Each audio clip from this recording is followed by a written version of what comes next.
Hello viewers, मैं she grains में आपका स्वागत है। आज हम यहाँ बात करेंगे अनार के प्लांट के बारे में, है ना। अनार का नाम सुनते ही हमारे मुंह में पानी आ जाता है क्योंकि अनार जो है वो सबसे हमारे फेवरेट एक फ्रूट होता है। बहुत ही डिलीशियस होता है। इसमें vitamins, minerals, magnesium, potassium, calcium और सबसे बड़ी बात कि इसमें फेरस सल्फेट यानी कि आयरन भरपूर मात्रा में होता है और इसे खाने से हमारी हीमोग्लोबिन की कमी भी दूर होती है ना। तो चलिए आज हम बात करेंगे कि अगर हमें अपने घर में अगर हमने अनार का पौधा लगाए हैं तो इसे लगाने के लिए हमें किस तरह के पॉट की ज़रूरत होती है, हमें सॉइल कौन सी यूज़ करना चाहिए, कितना पानी देना चाहिए। साथ ही साथ हम यहाँ ये भी जानेंगे कितने सनलाइट की ज़रूरत होती है, फर्टिलाइज़र कौन सा देना चाहिए, पेस्टिसाइड इसमें देना चाहिए या नहीं देना चाहिए, इसका हार्वेस्टिंग का सीज़न कौन सा होता है। और यहाँ हम एक दो टॉपिक और कवर करेंगे कि जहाँ हम ये देखेंगे कि बीज से अगर हम इसे लगाएं तो कितने दिन लगते हैं। और सबसे बड़ी बात है कि अगर बार बार फूल आते हैं, छोटे छोटे फूल आकर गिर जाते हैं, उसके क्या रीजंस होते हैं, है ना। नर्सरी से नर्सरी से लाकर अगर हम इसे लगाएं तो वो पौधा जो होता है वो एयर लाइन का होता है और उसे लगाने पर हमें साल भर में फ्रूटिंग मिल जाती है। लेकिन अगर हम बीज से लगाएं तो 4 से 5 साल या इससे ज़्यादा भी लग जाता है क्योंकि हम जो नर्सरी से जो प्लांट लाते हैं हमें ग्राफ्टिंग या एयरलाइन का पौधा होता है और यही सबसे बेस्ट होता है। एक तरह से हाइब्रिड होता है क्योंकि इससे हमें बहुत जल्द फ्रूट मिल जाते हैं, है ना। ज़्यादातर कमर्शियल लेवल पे इसी तरह से इसकी खेती की जाती है। एयरलाइन से होने वाले जो पौधे होते हैं, उगाने वाले जो पौधे होते हैं उसमें मुर्दुला, भगवा, गणेश और कांधारी जो है इसकी बेस्ट वैरायटी होती है। या हम जो ये देख रहे हैं पौधा जो हमने यहाँ से लोकल नर्सरी से मात्र 100 रुपये में लेकर आया है, इसका नाम कंधारी है ना।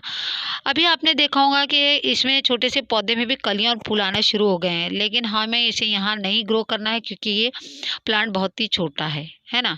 फ्रूट्स को ये बियर बिल्कुल नहीं कर सकता है और अगर आते भी हैं इसके ऊपर फ्रूट तो बहुत छोटे होते हैं और वो गिर जाते हैं, है ना।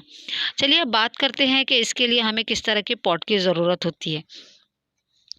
तो ये जो पौधा होता है बहुत ही कम रिसोर्सेस में और गमले में भी उग जाता है।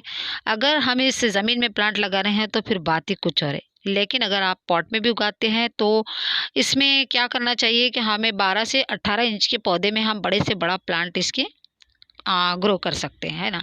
चलिए अब बात करते हैं कि सॉइल कौन सी यूज़ करना चाहिए। तो इसकी सॉइल हमें 50% इसमें गार्डन सॉइल यूज़ करना चाहिए और इसमें 30% हमें इसमें कावडंग कंपोस्ट यूज़ करना चाहिए और 20% इसमें हमें रिवर सैंड यूज़ करना चाहिए और उसमें नीम खली की हमें 1 या 2 मुट्ठी पाउडर भी उसमें डाल देना चाहिए, है ना। अनार के पेड़ में साल में 2 या 3 बार फ्लावरिंग होती है, इसलिए इसे थिन या पतली ब्रांचेस पर फूल जल्दी गिर जाते हैं और मोटी ब्रांचेस पर फूल भी लगते हैं और फल भी बहुत ही जल्दी कन्वर्ट हो जाता है ना।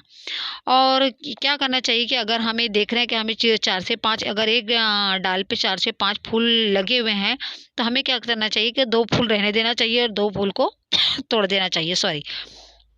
इससे क्या होता है कि फल की श्योरिटी बहुत बढ़ जाती है और फल बड़ा भी आता है।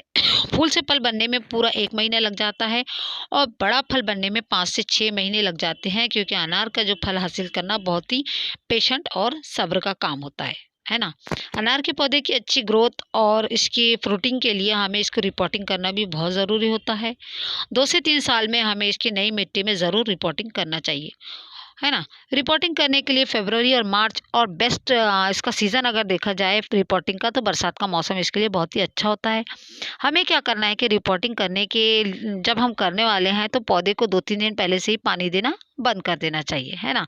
इससे क्या होता है कि मिट्टी सूख जाती है और रूट बॉल जो है इसका डैमेज नहीं होता। और फिर क्या करना है कि हमें जब हम इसे दूसरी जगह ट्रांसफ़र करेंगे तो उसमें ड्रेनेज होल अच्छा होना चाहिए। कंकर या ग्रेवल की एक इंच की लेयर बना लेना चाहिए और उसके ऊपर हमें इसे रिपोर्टिंग करना चाहिए, है ना।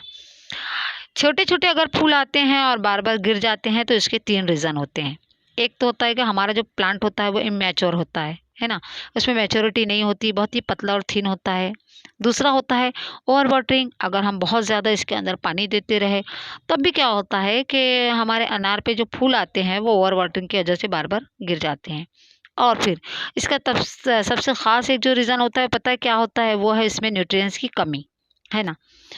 अब बात करते हैं पानी देने की, कि इसे कितनी वाटरिंग देना चाहिए। तो एक बात ध्यान रखिए, रोज़ाना इसमें पानी बिल्कुल मत दीजिए, क्योंकि इसे अल्टरनेट पर भी पानी देना देना चाहिए, और मिट्टी जब ड्राई हो तभी इस पे जाने दें। और अगर फ्लावरिंग होती रहे तो आप तो 2 से 3 दिन में इसे पानी दीजिए, है ना। अब बात करते हैं फर्टिलाइज़र की। तो इसके लिए जो है फर्टिलाइज़र जो है सरसों की खली का पाउडर, कार्डन कंपोस्ट और वर्मी कंपोस्ट, ये तीनों इक्वल पार्ट में ले लीजिए। अच्छी तरह से मिक्स कीजिए और 2 मुट्ठी पर स्क्वायर फीट के हिसाब से इसमें डाल दीजिए।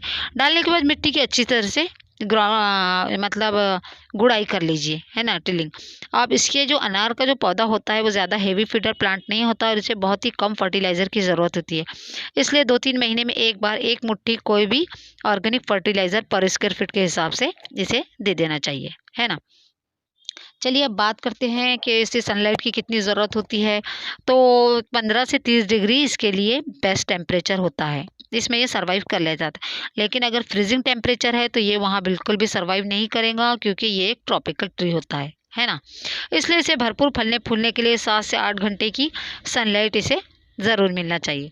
वैसे तो ये किसी भी सीज़न में हम इसे उगा सकते हैं, लेकिन इसका उगाने का जो बेस्ट टाइम होता है वो जनवरी से मार्च, और बरसात का सीज़न इसके लिए बेस्ट होता है ना।